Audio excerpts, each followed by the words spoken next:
On today's episode, we're going to talk about travel. More specifically, why Americans don't. The title's a little clickbaity, I know, but stick around while I do this deep dive.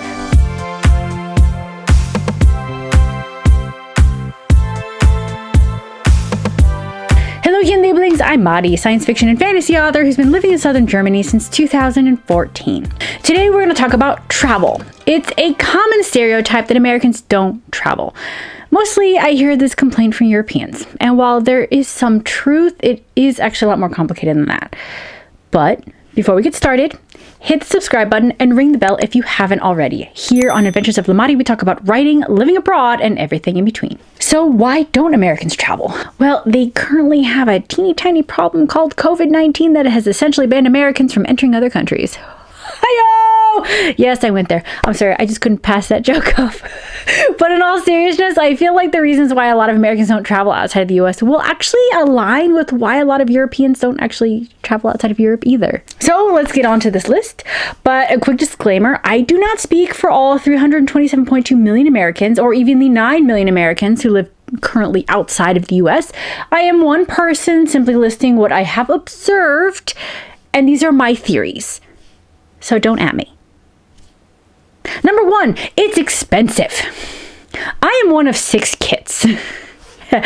FYI. Each of my 5 siblings have on average also about 3 kids.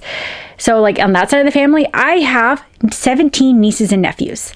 Flying that many kids to another country, nonetheless another continent, is expensive. And I know a lot of that same mentality goes the same for a lot of families in Germany. My sister-in-law here has 3 boys. So most of their trips involve usually just piling into the car and driving within continental Europe.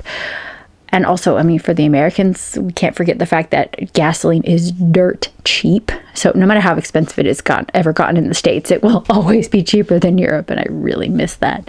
But anyway, this kind of goes into point number 2. Point number 2 is in terms of landscapes, we have everything in the US. We have 12,383 miles of coastline over 3 coasts, east, west, and south. We have 4,900 miles of mountains over 3 ranges, Rocky, Appalachian, and Sierra Nevada. We have 419 national parks. We have 10,234 state parks. We have 5 Great Lakes, whose humongousness can only be truly believed by experiencing in person. We have access to all of this, and with gas being so cheap, and our idea of a long drive is outrageously skewed compared to others in other countries, our travel destinations are usually then done by car, making places like Europe, Asia, Africa, and Australia a little tricky. Of course, Europe, Asia, Australia, Africa, they all have utterly breathtaking and unique landscapes as well. I am not trying to diminish that, but we have a lot of stuff in this one country. Like if a German wants to go skiing, of course there are mountains in Germany, but let's be honest, most go to Austria because it's also cheaper, though I personally like Switzerland. But anyway, and if a German wants to go to the beach, they could go to the North Sea or the West, but a lot go to Mallorca, which then leads me to point number 3. Even when they do travel, they like to stay where their languages are spoken. So this statement is actually a gross overgeneralization. But it is the stereotype that most Americans will only travel to a country where their language is spoken. However, the most visited country by Americans is Mexico. About 35.1 million Americans visited Mexico in 2017, with Canada being a close second at 14.3 million. Did I say close? It wasn't close, but you know what I mean. These statistics are actually interesting. Like I said, it goes with the whole stereotype that Americans will only travel to a country where their native language, the English language, is spoken, which should mean that they would go more to Canada than Mexico, but here we are. I mean, I will admit, yes, of course, the idea of going to another country where your language is spoken is a big plus. And as Americans, we are lucky that English is the world business language. So we can go to most places in the world. Germans aren't as lucky. I mean, of course, they all learn English, in that respect, it's easier. And if a German wants to go to another country outside of continental Europe and still speak German, they're kind of only limited to Namibia. Of course, people miss out on these other countries because they are afraid that they will be completely lost without having anyone to help because the whole language barrier. We actually experienced this back when my husband and I had our German church wedding in 2016. I had 35 people from the States come to my wedding and one from Peru. I knew a lot of them were worried, especially the ones traveling by themselves. Enough of them were worried that a group of 19 of them came together on the same flight. They obviously weren't worried. They were also traveling with my parents who had done the German flight before, so they were fine with that. But of course, every single one of them, once they got here, they realized there was nothing to be afraid of. They all had wonderful experiences here in Germany, and they cannot wait to come back and see more. And just like that, I turned this episode into a shameless plug about why you need to come to visit Germany, besides the fact that I live here. I think it is human nature to fear some level of the unknown, which going to a country where their official language is not spoken kind of falls into this category. And that leads me to my next point. Number 4 is unknown expenses. Americans have this idea that Europe is stupid expensive. And honestly, I wouldn't say it's stupid expensive, but it is quite expensive.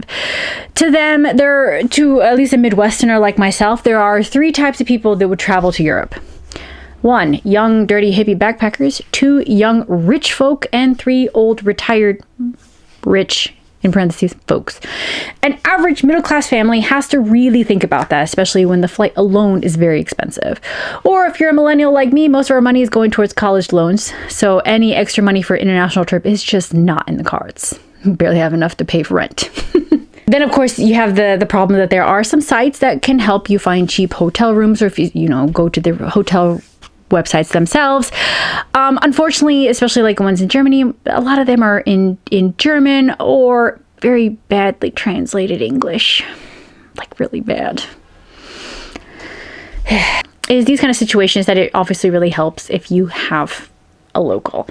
I was able to help my sister for my wedding. She came with her husband and 3 kids. I found them, actually thanks to my sister-in-law, an apartment for 80 euros a night for all 5 of them in Rotenburg up to Tauber. They would never have been able to find this on their own. Only because a local was able to do it. And yeah, when you think about how much they've paid in the flight alone to come for the wedding, just, oh my goodness, it's so expensive.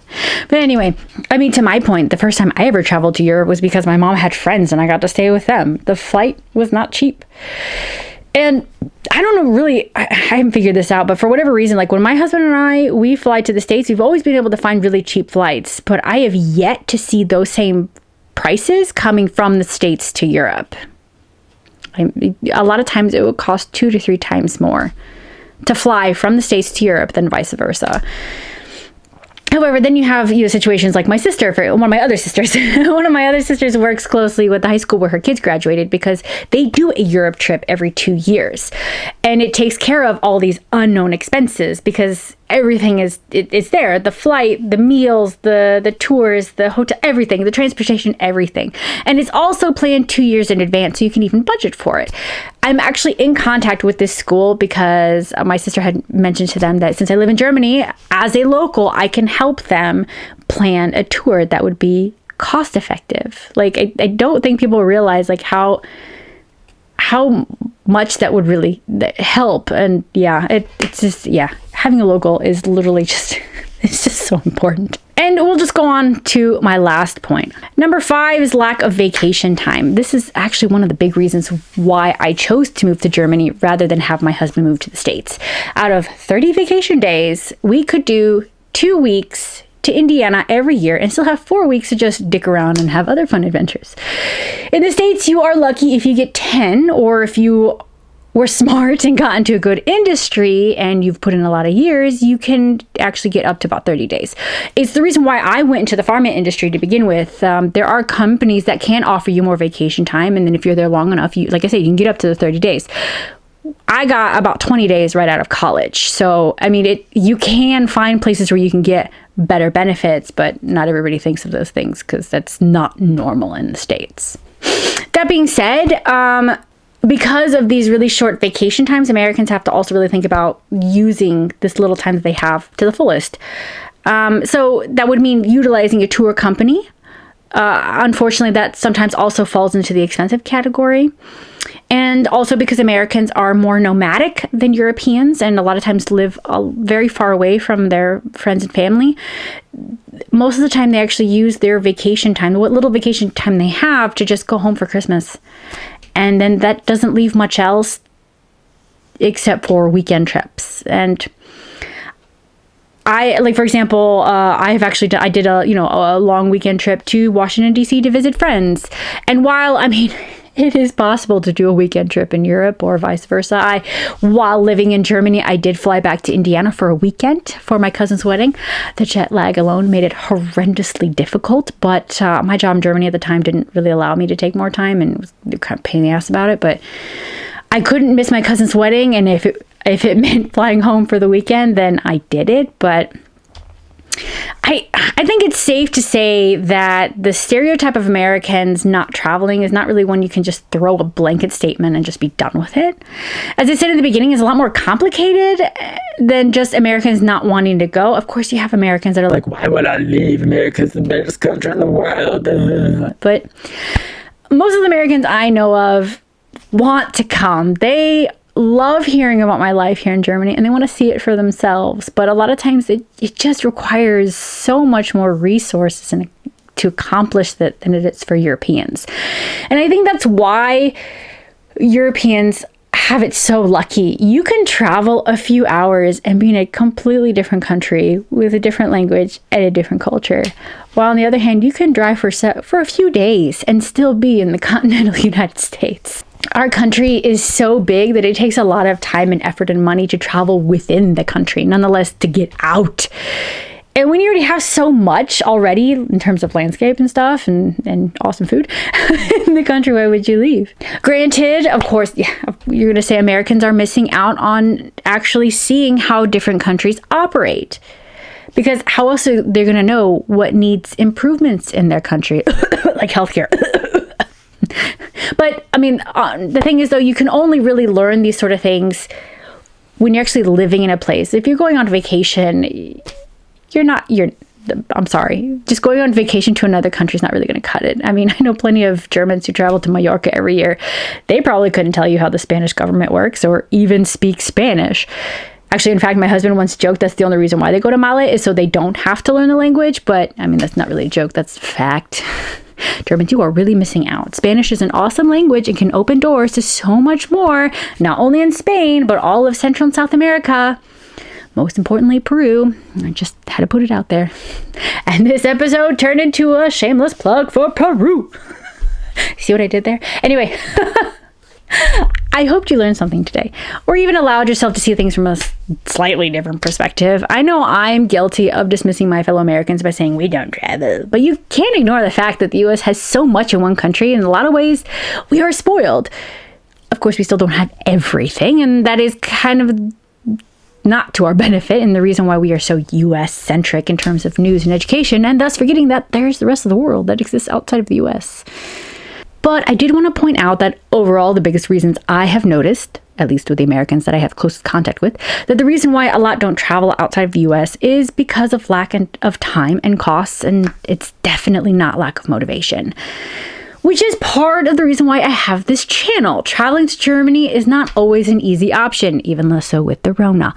But I hope I can make the world feel a little less daunting by bringing Germany to the rest of the world through these videos. And that's it. Thank you so much for joining me and listening to my crazy rant. But if you are new here, welcome, and please consider subscribing and give this video a thumbs up. It lets me and YouTube know you like content like this and you want to see more. Please leave me a comment if you have any questions or if there is a certain topic you'd like to see on this channel. And if the Earth is still feeling too small for you, my space fantasy, The God Queen, is available in ebook, paperback, and hardback. I have all the links in the description below, including a link for the first 6 chapters. But if you sign up for my newsletter. And don't forget to connect with me on social media, whether it is through Instagram, Twitter, or Facebook. And that's it. Until next time, ade!